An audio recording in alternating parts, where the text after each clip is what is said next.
একটি ছেলে, নাম তার সানি। বয়স মাত্র 10, কিন্তু চোখে মুখে ছিল হাজার স্বপ্নের আলো। গ্রামের ছোট্ট এক স্কুলে পড়ত সে, যেখানে বইয়ের চেয়ে বেশি গল্প শেখানো হতো গাছের নিচে বসে। সানি ছিল খুব কৌতূহলী। সে সব সময় জানতে চাইত, পাখিরা উড়ে কোথায় যায়, আকাশ এত নীল কেন, নদী কেন গড়গড় করে বয়ে চলে। তার বাবা ছিলেন একজন কৃষক, আর মা গৃহিণী। সানির বাবা মা সবসময় চাইতেন ছেলে পড়াশোনা করে বড় কিছু হোক। একদিন স্কুলে আসলো এক নতুন শিক্ষক।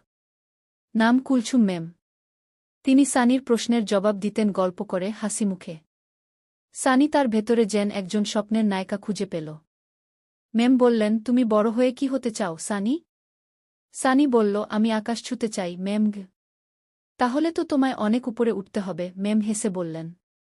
এরপর থেকে সানি আরও বেশি মনোযোগ দিয়ে পড়তে শুরু করল। গ্রামের সবাই বলতে লাগল, এই ছেলেটা একদিন বড় কিছু করবে।